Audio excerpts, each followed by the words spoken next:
avec Fréquence Plus. Surprenez votre famille et vos amis grâce au grand chef de Bourgogne-Franche-Comté. Cette semaine, je suis à Salins-les-Bains, dans le Jura, où vous nous écoutez aussi sur l'appli Fréquence Plus et le site web fréquenceplus.radio. Toujours en compagnie du chef Emmanuel Bouclan, dans les cuisines du Grand Hôtel des Bains à Salins. Bonjour chef. Bonjour Charlie. Nous partons sur un cannelloni de saumon fumé, ricotta et mascarpone. Tout à fait. On pensait pas au départ lier tout ça quand même.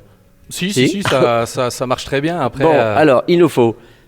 Alors, pour ceci, donc, on a besoin de saumon fumé, donc soit acheté en grande surface, soit on connaît quelqu'un qui en fait. D'accord. Est-ce qu'éventuellement on peut avoir de la truite fumée à la On peut place ? également mettre de la truite fumée. D'ailleurs, c'est beaucoup plus facile à en trouver chez nous. Ah oui, c'est pour ça que Voilà, je posais la question. Tout à fait.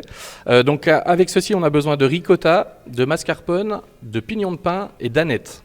Voilà. D'accord. Tout ça. Donc, on commence par torréfier des pignons de pain. Donc dans une poêle ou au four, parce que après ça reste très chaud, c'est gorgé d'huile, donc on les laisse le temps que ça refroidisse, on prépare le reste. Donc une petite coloration légèrement marron clair, quoi. Si on va trop loin, ça va être amer, ça va pas être bon à manger. Donc ensuite on épluche et on hache une échalote. À cette échalote, on ajoute 2 tiers d'un pot de ricotta, donc ça fait 2 tiers de 450 grammes à peu près, et 1 tiers de mascarpone, donc c'est à peu près les mêmes pots. On mélange bien, on ajoute de l'aneth hachée, donc ça c'est à convenance en fonction des goûts de chacun. C'est assez prononcé quand même. Voilà, c'est assez puissant, ouais, tout à fait. À ça on ajoute 2-3 tours de moulin à poivre, surtout pas de sel, parce que vous avez la truite ou le saumon derrière qui va vous apporter le sel, donc si vous salez, ça risque d'être très, très fort. Voilà. Donc une fois qu'on a ce mélange, on ajoute les pignons de pain qui ont refroidi. Très important, si on les met chauds, la crème, le mascarpone va devenir liquide. Ah oui. Et on met dans une poche pâtisserie, un cornet à dresser, enfin voilà ce qu'on a à la maison. Ensuite, on prend du papier film sur lequel on étale en chevauchant nos feuilles de saumon ou de truite fumée.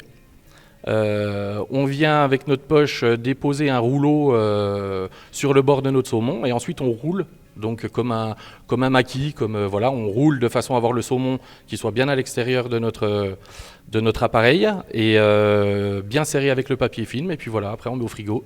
On le réserve combien de temps ? On peut garder ça, on peut faire ça la veille pour le lendemain, il n'y a aucun souci, ça ne bougera pas. D'accord. Pas de problème. Et ensuite ? Et donc ensuite, on passe au dressage, donc on peut les couper en deux suivant la taille qu'on a fait. On enlève le papier film. Avec ça, on sert donc une petite salade bien fraîche, croquante. Avec une petite vinaigrette, l'idéal, une petite vinaigrette avec de la passion. Voilà, on apporte un petit côté acide qui va venir casser le gras du poisson. Et donc avec cette vinaigrette passion, on peut également mélanger des œufs de truite ou des œufs de saumon et des œufs de limpe pour apporter de la couleur en fait. Un petit peu de croquant. Voilà, et qu'on vient de déposer sur notre cannelloni et visuellement ça doit être top. Ça finit l'assiette. Voilà. Merci Emmanuel Bouclan, ici le chef du Grand Hôtel des Bains à Salins. Prochain épisode, ça sera un œuf poché, crème de pommes de terre, sauce vin jaune. Et d'ici là, chouchoutez vos papilles. Chaque semaine, découvrez les meilleures recettes des grands chefs de Bourgogne-Franche-Comté. Du lundi au vendredi, à 5h30, 11h30 et 19h30, chouchoutez vos papilles. Fréquence Plus.